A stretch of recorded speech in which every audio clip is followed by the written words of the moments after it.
In this video, we'll look at how we can find data that's unreferenced. I have a customer that's interested in how do I find database tables or columns that aren't being used. So let's start by loading the database. So I'm going to fetch all children for the database. Let's go and look at that in the hierarchical view. And what I want to first of all do is get rid of this schema that ties everything together. So we'll just delete that.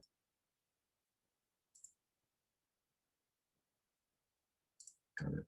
Okay, so now the database, in essence, what we've done, we have the database elements only as high as the tables. Let's go now and load the jar file, all the Java code, and we have it loaded. If we do a reorganization, in this case, I'm just using the organic layout, what we see down here at the bottom, right, are elements that aren't attached. And in fact, these are our three, this is the schema of the database and schema. Here we have a table that's not attached. Here's a table with two columns, a table, right? So this is the data that has no Java references to it, either the columns or the tables. Now, it could be that we simply haven't scanned the code, or there's a dynamic SQL functionality going on, and we need to go and use our dynamic SQL scanning. Or maybe there's another application that accesses this code.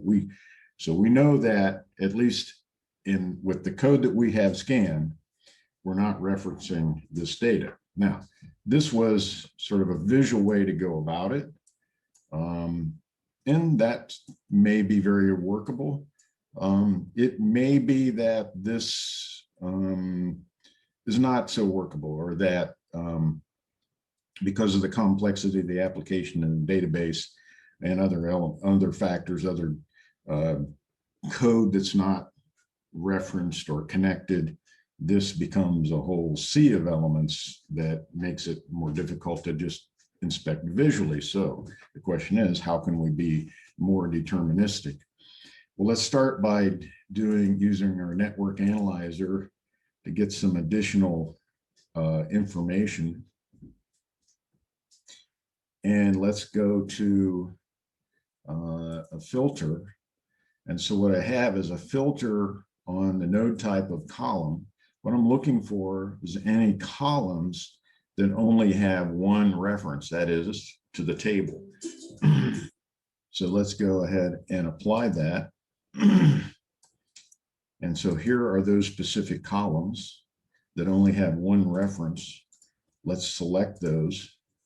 And let's add the immediate neighbors, and then even the next layer of neighbors.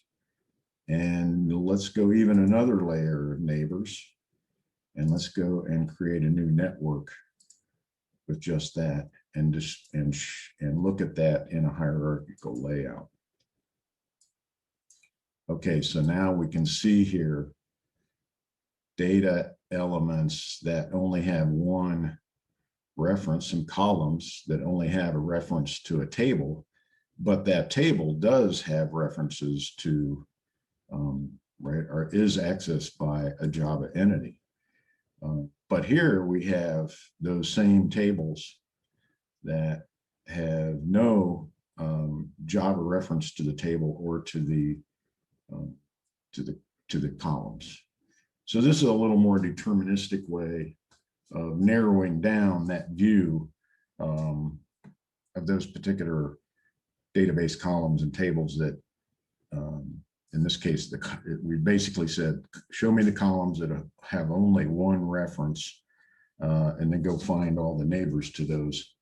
So we're being a little more deterministic in finding those, the data that has no reference.